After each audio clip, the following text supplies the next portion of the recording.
Ja sam, pored toga što sam potpredsjednik pokrajinske vlade u ovom mandatu od godinu dana i predsjednik Pokrajinskog socijalno-ekonomskog saveta, kod nas on funkcioniše i to čini mi se na zadovoljavajući način. Svake godine drugi socijalni partner predsedava socijalnim savetom i evo sticam okolnosti ove godine u ime pokrajinske vlade ja sam predsedavajući, tako ću pokušati ukratko da iznesem neka iskustva iz rada tog saveta. Gospodin Milovanović je apsolutno u pravu i ja sam želeo da o tome govorim. Jednostavno, svi problemi koji se tiču položaja zaposlenih proizilaze iz činjenice da u Srbiji ne funkcioniše socijalni dijalog. Socijalni dijalog je ona čarobna formula koja rešava sve probleme u društvu. Ne samo radnička prava, nego bukvalno ne postoji oblast koja se ne tiče ostvarivanja prava građana, a o kojoj nije potrebno da se zauzme zajednički stav sveta rada, sveta kapitala, odnosno sindikata, poslodavaca i organa vlasti, bez obzira da li je to lokalni, pokrajinski ili republički nivo.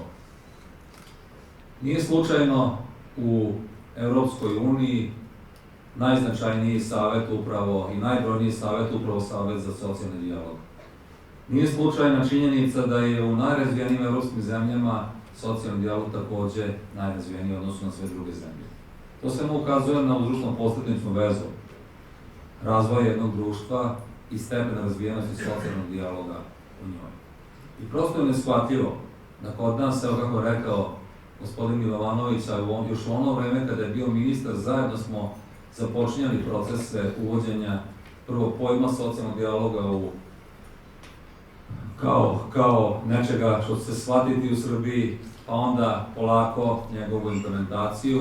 Tako da smo bili došli u jednom momentu do činjenice da smo samo mi u Vojvodini imali preko 20 lokalnih socijalno-ekonomskih saveta, imali smo pokrajinski vrlo snažan i jedno vreme je započeo relativno dobro da radi i socijalno-ekonomski savet na nivou Republike Srbije, upravo u onom delu u kome i treba da radi socijalno-ekonomski savet, da daje mišljenja pre nego što zakoni uđu u proceduru ili da učestvuje u kreaciji samih predloga zakona.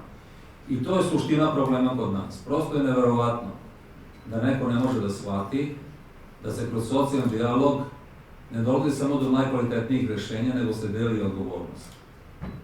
Ako jedan predsjednik opštine kroz socijalno-ekonomski savet napravi sistem da svakog ponedeljka, malo ću karikirati, ali verujte mi da je to tako, da svakog ponedeljka ujutru sedne sa predsjednikom sindikata koji su mu najveći u opštini, sa direktorima najvećih fabrika i dogovori zajedničku saradnju i rad, onda on s njima deli i odgovornost.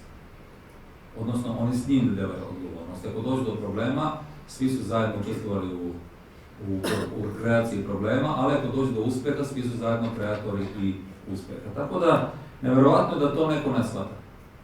Neverovatno je da neko ne shvata da ne može u Srbiji zakon o radu uopšte ući u proceduru ukoliko u stvaranju prvog teksta, prvog predloga nisu učestvovali sindikati i poslodavci, ukoliko taj prvi predlog nije plod socijalnog dijaloga.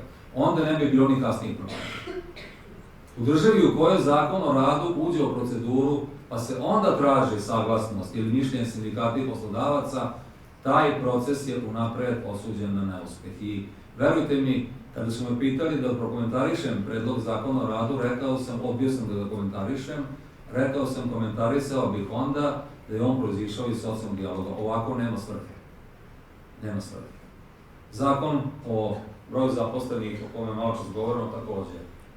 Znači, kako može da se određuje tako značajna činjenica kao što je broj zaposlenih u nekom sektoru ili nekoj oblasti funkcionisanja, a da se pre toga ne konsultuju sindikati i unije poslodavaca. To su ta pitanja koja kod nas ostaju bez odgovora i verujte mi da nerešavanje problema i problem onog poslednjeg u nizu tog lanca socijalnog dijaloga radnika, čija se prava ne poštuju, to je posljedica toga što ne postoji socijalni dijalog na najvišem nivou.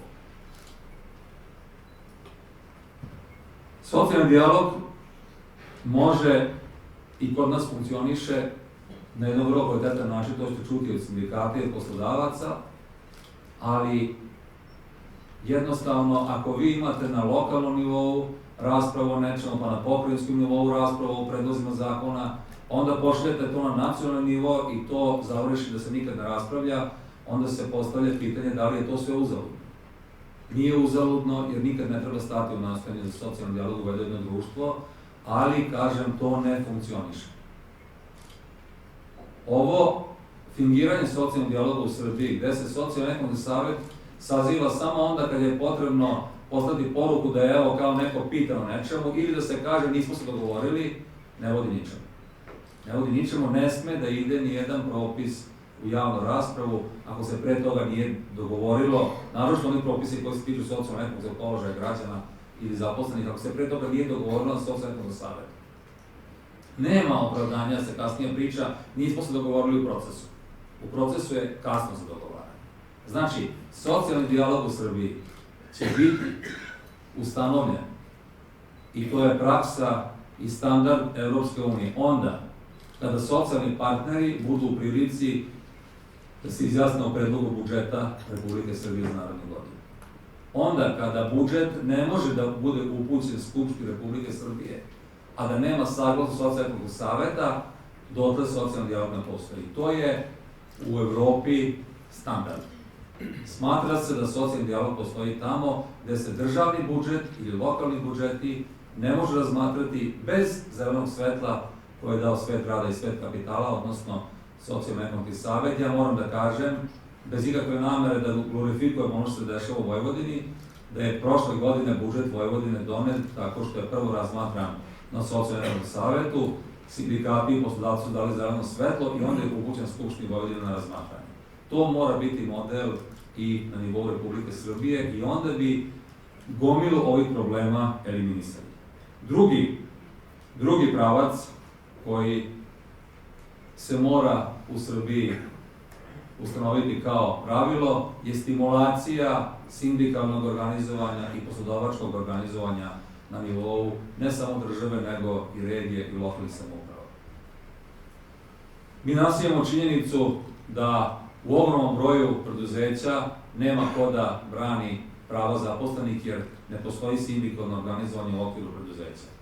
Mi danas imamo činjenicu da imamo Uniju poslodavaca Srbije i poslodavačkog udruženja koje čine savesni poslodavci. A ne savesni poslodavci se nalaze van Unije jer jednostavno Unija nema nikakav način da utiče da oni koji nisu njeni članovi poštuju prava zaposlenih. Znači, ako posmatramo strukturu Unije poslodavaca i Vojvodine i Srbije, u njoj su savesni poslodavci. Kako da utičemo na one nesavesne? Kako? Jednostavno, država mora naći način da stimuliše udruživanje poslodavaca u Uniju poslodavaca ili u poslodavačke organizacije. Država mora naći način da stimuliše sindikalno organizovanje. To se može naći tako, taj način se može naći tako što ćete niz mera podsticajnih od strane države usloviti da mogu biti usmerene samo ona preduzeća gde postoji sindikalno organizovanje, oni ih mogu uživati, i samo ona preduzeća koja su članovi poslodavačke organizacije. Mi to u Vojvodini radimo, znači konkursi pokrajinskog sekretarijata za privredu i zapošljavanje sadrže u sebi odredbu da prednost pod jednakim uslovima imaju ona preduzeća koja imaju sindikalno organizovanje u svom okviru i ona preduzeća koja su članovi Unije poslodavaca Srbije i verujte mi, to funkcioniše. Za sada je to samo prednost kad su jednaki uslovi, ambicija nam je da u jednom momentu ne može da dobije nikakvu vrstu pomoći državne, ono preduzeće koje nema sindikat u svom okviru organizovan i koje nije učlanjeno u reprezentativnu uniju poslodavaca. I mislim da je to relativno lako rešenje koje se može sprovesti, a koje bi značajno doprinelo da dođe red u ovoj oblasti. Evo, da ne bi mnogo oduzimao vremena, želeo bih još jednom da naglasim da je zaista dobra ideja o organizovanju ovog skupa i želeo bih još značajnije da naglasim da je stvar, po mom dubokom uverenju, poštovanja radničkih prava i prava zaposlenih isključivo stvar dobre volje i ničega više.